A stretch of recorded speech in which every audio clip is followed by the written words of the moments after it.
Adam est né, ça va le foutre un petit coup de vieux là, en 1982, avec un papa marocain et une maman française, qui est la meilleure des mamans. Pourquoi? Parce qu'elle est fille de viticulteurs, de vignerons, en Gros-Hermitage, en Saint-Joseph, et également en Tain-l'Hermitage. Enfin, ça, c'est un patrimoine génétique qui est bon, non? Ouais. Alors, un petit mot sur ton adolescence. Tu as été bercé entre deux cultures, la France, le Maroc, et quelque part, tu as pris le meilleur des deux. Oui, j'ai grandi, donc je suis né en France et après, à partir de mes 5 ans, j'ai grandi à Rabat. Donc j'ai vécu la France de l'étranger et je venais en été. Alors c'était la rentrée scolaire, c'était ma plus grande frustration, c'est que je ne pouvais pas participer aux vendanges Ah ben parce non. qu'il fallait rentrer. Mais donc j'ai vu cette France des écrivains, cette France, ces images d'Épinal de notre pays et j'ai été confronté à une réalité peut-être un peu plus dure. Ouais. On en parlera juste après. Alors donc là, il va travailler parce qu'il n'a pas de sous, donc il est boursier, mais il est super courageux, comme beaucoup de Marocains. Et également, tu vas devenir donc diplômé de l'ESSEC. Et donc, avant d'arriver à l'ESSEC, tu as beaucoup bossé scolairement et tu as fait plein de petits boulots pour avoir des francs à l'époque. Moi, j'ai eu deux choses. Je travaillais, je ne sais pas si vous connaissez, tu connais les pitchs, les brioches pasquier, tu sais, Ah oui, bien sûr. Donc je faisais ça de 21h à 5h du matin les vendredis et samedis et en période scolaire. Et puis au bout d'un moment, mes profs en prépa m'ont dit t'as moyen de faire une parisienne, donc on va te donner des bourses, on va te donner des cours gratuits, notamment en maths et en culture G, parce que tu es au-dessus du niveau. Et donc grâce à eux, je suis arrivé à l'ESSEC. Et à l'ESSEC, on m'a dit t'es boursier d'excellence, donc tu ne paieras pas un sou. Donc je suis reconnaissant très largement à la République.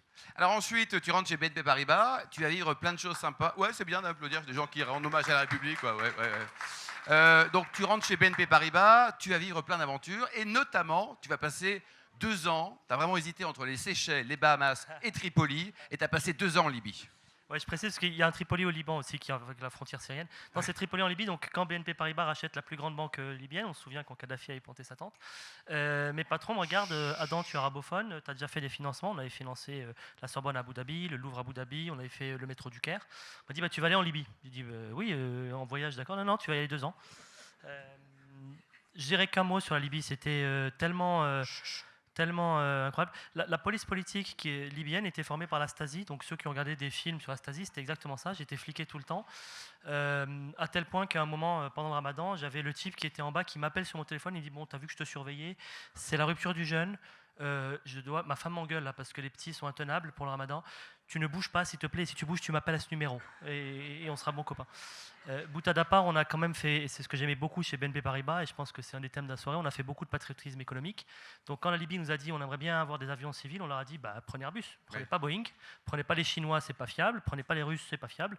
Les Américains, pour une vis, vous vous retrouvez sous embargo comme l'Iran. Prenez Airbus, et on a fait 2,4 milliards, dont 1,7 milliard financé par BNP Paribas, et à 27 ans, c'était quand même pas mal. Après, tu es parti à Londres. Oui, alors j'ai eu deux chances. D'abord, je suis parti 2 semaines avant la Révolution, donc vraiment coup de bol. Et BNP m'a dit bon, tu veux aller où? Je leur ai dit je veux plus de pays arabes et je veux plus d'énergie fossile. Donc ils m'ont dit tu vas aller à Londres faire des investissements dans la transition énergétique. Et donc c'était dans un fonds d'investissement. T'as aimé ta vie à Londres? Oui, c'était Londres, c'est une ville-monde, c'est une ville très française. Donc c'est la 5e ville française. Hein. Il y a plus de Français à Londres qu'à Toulouse. 200 000, je crois. 500 000. 500 000. 500 000. Mais j'étais content d'entrer. Adam, donc il continue, comme c'est un hyperactif, il se dit tiens, j'ai un peu de temps là, entre minuit et 2h du matin, je m'inscris à Sciences Po, je prends des cours du soir et je vais tenter le concours de l'ENA. Et coup de bol, tu l'as.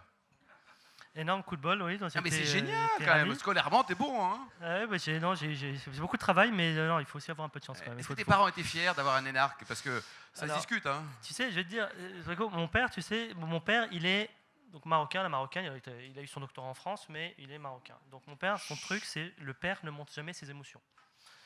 La seule fois où j'ai vu mon père verser une petite larme, c'est le jour où je lui ai dit papa, j'ai eu l'ENA. C'était, mais c'est vrai. Donc il était content. Alors après, donc la Caisse des dépôts, donc là tu vas t'occuper d'un plan de relance assez étonnant. Personne ne voulait y aller, on ne savait pas trop ce que c'était ça. Hein.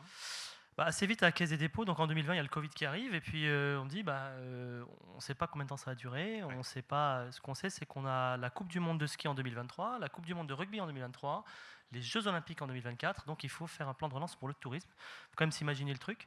Et on m'a dit tu vas t'en occuper. J'ai dit j'y connais rien. On m'a dit c'est parfait, tu seras parfait. Donc j'ai coordonné le plan de relance du gouvernement pour le tourisme, le plan Destination France, donc avec le ministre de l'économie, avec le ministre du tourisme, avec le Premier ministre, avec le président de la République. Ça a mobilisé combien en sous ça, ça a dû coûter du pognon, ça aussi, non? Non, ça a coûté, donc strictement sur le tourisme, si on enlève les mesures charges sociales, c'était à peu près 6 milliards d'euros. 6 milliards d'euros. Alors ensuite...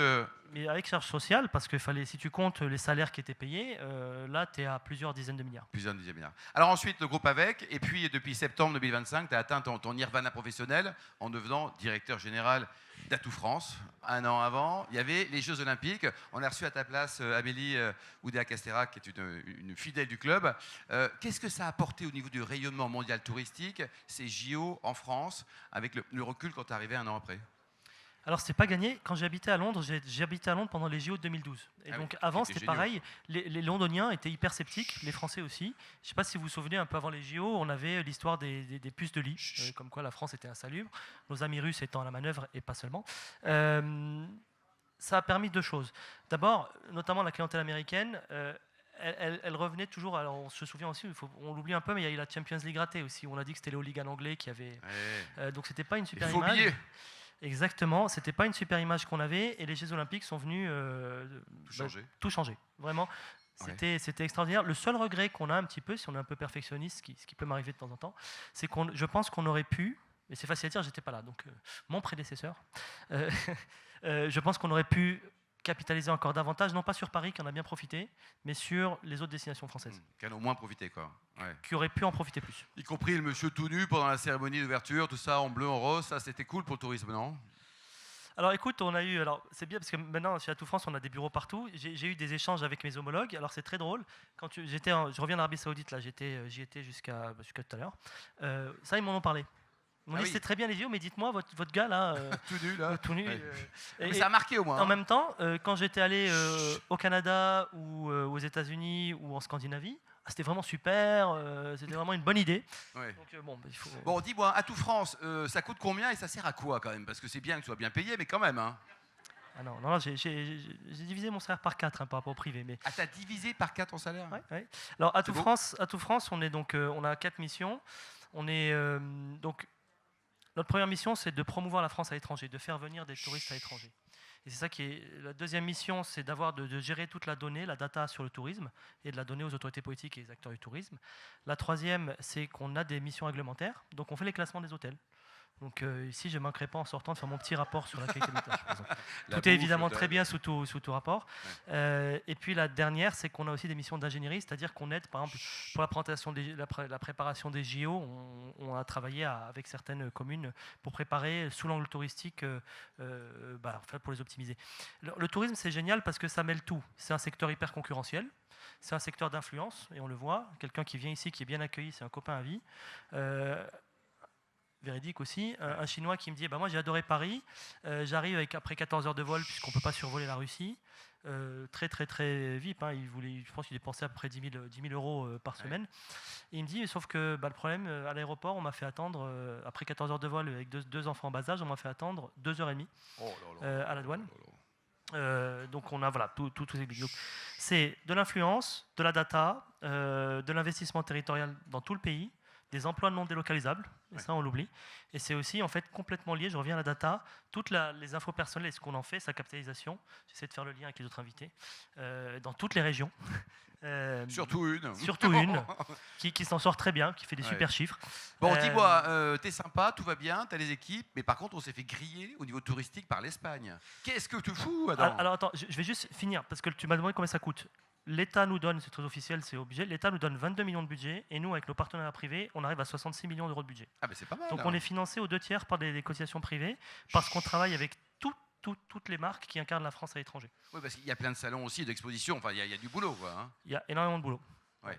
Bon, alors l'Espagne, n'essaie pas de trouver le truc à côté, là. Qu'est-ce qui se passe? On s'est fait griller. Non, c'est pareil, une autre anecdote. Donc je suis allé voir l'INSEE et la Banque de France, qui sont tous tombés de leur chaise. L'Espagne annonce des chiffres qui n'utilisent pas la méthodologie statistique française ou européenne. Donc ils comptent un peu plus que nous. La réalité, c'est qu'on va dévoiler nos chiffres dans quelques jours. Donc, allez, un petit scoop entre nous. Adam. L'Espagne a annoncé 97 millions de visiteurs. Nous, on pense que c'est légèrement inflaté. Et nous, on serait plutôt à 102, 103 millions et on pense que c'est légèrement sous-estimé. Bravo! Oui. Bon, alors, moins drôle, le marché américain avec le monsieur et les cheveux blonds, là. Qu'est-ce qui se passe? Ils viennent toujours, les Américains? Ça représente dans le ranking, ils sont combienièmes, les Américains, en France? Alors, je vais vous annoncer 2 scoops. La première destination, donc le premier pays émetteur d'argent, de recettes de touristes étrangers, c'est la Belgique. Ah, ben ils sont là, les Belges! On en a 3! Pas mal, 3 sur 300. Les États-Unis sont 4e. Alors, Trump, c'est notre meilleur VRP. Pourquoi? Parce que donc, cette année, comme tu le sais, c'est les 250 ans de la déclaration d'indépendance des États-Unis. Ouais. Et il se trouve que cette année-là tombe en même temps, et ça a son importance, que la donation, chaque mois a son importance, par le peuple français, pas le gouvernement, au peuple américain, pas le gouvernement, de la Statue de la Liberté. Ah ben oui! Donc nous, cette année, aux États-Unis, on va faire un carton. Donc le problème de nos acteurs du tourisme, c'est que Air France te dit, moi j'ai des vols pleins depuis les États-Unis vers la France. Ouais. Nous, tous les acteurs économiques nous disent qu'ils dépensent bien, mais les vols retour se sont arrêtés. Et donc pourquoi c'est le meilleur VRP? Je suis allé au Canada, qui est le 2e marché d'Air France au monde, par exemple. Les Canadiens, départ des Canadiens aux États-Unis depuis l'arrivée de Trump, y compris tourisme d'affaires, tu pourrais te dire que bon, moins 100%.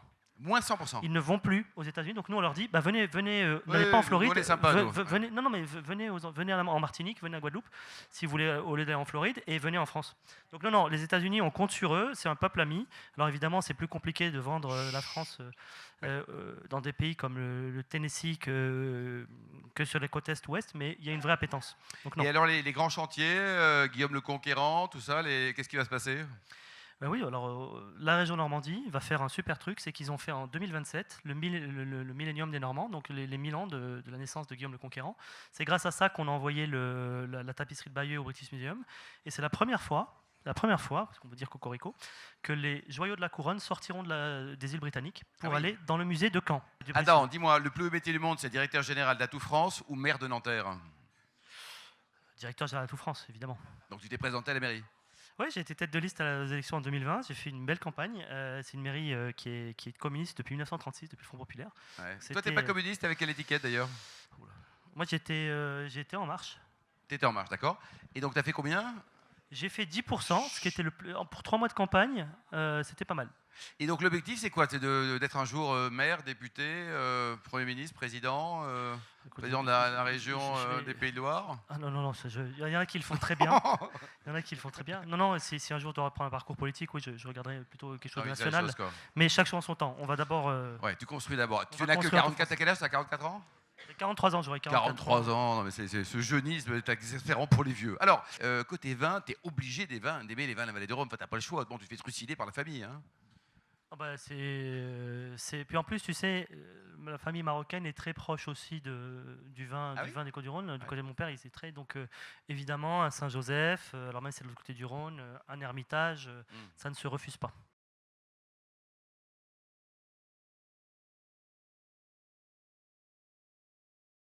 Quel est le message? Parce que souvent on me pose la question, comment est-ce qu'on peut résumer la France en un mot?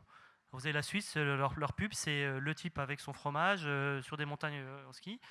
Et on y a réfléchi, il y a 2 mots qui me viennent en tête, c'est l'excellence. L'excellence dans tout ce qu'on fait. Mais l'excellence gastronomique, culinaire, historique, qui peut dire aussi le luxe, ça nous ancre, ça nous montre comme un pays du passé. Or nous, on est aussi un pays de science, on est un pays qui innove, on est un pays qui a vraiment qui est ancré vers le futur. Donc on dit excellence et audace. Audace, c'est le studio de 20 personnes à Montpellier qui n'a pas d'IA et qui a le prix du meilleur jeu vidéo au monde à Los Angeles face à des majors qui ont des milliards de dollars. Ça, c'est l'audace à la française. Et ça, t'en parles? Et donc on en parle. Et donc ce qu'on cherche à faire, c'est qu'au-delà du tourisme, on prend toutes les marques qui représentent la France. Ce sont des marques d'excellence et des marques d'audace. Et on travaille avec elles. Ça peut être des très gros, ça peut être du LVMH, ça peut être du Accor, ça peut être du Air France, mais ça peut être aussi des marques qui sont d'ETI, qui sont évidemment, le vin fait partie de nos arguments d'excellence.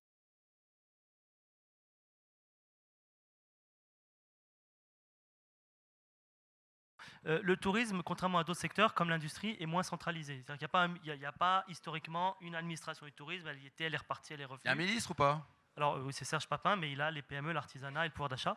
et le tourisme. Donc c'est tout le rôle d'Atout France, c'est-à-dire que nous, on travaille avec les régions, on travaille avec les comités de communes, on travaille avec les communes, on travaille avec le secteur privé, on travaille avec l'administration centrale. Et quand on regarde, on s'est posé la question, tous les pays du G7 et du G20 ont gardé un opérateur de tourisme indépendant, pour ces raisons-là, tous les grands pays. Donc nous, notre rôle, c'est pour ça qu'avec 20 millions d'argent public, on fait 66 millions d'impact. Et en fait, on ne compte pas plein de choses que nous donnent des partenaires in bono. Donc pour nous, c'est ça. Et c'est ce qui fait aussi la force de la France, que nos 4 missions, promotion, ingénierie, réglementaire et conseil, elles nous permettent en fait de piloter toute la filière touristique, et notre modèle est très envié. Dernière chose, ça n'a pas été rendu public, mais on est un des opérateurs les plus rentables pour l'État en termes de 22 millions d'injections d'argent public, contre des retombées qui sont 5 à 7 fois supérieures en rentrée fiscale. Bon, il devait être formidable, il a été, on applaudit très chaleureusement. Adam, merci d'avoir répondu présent à notre invitation.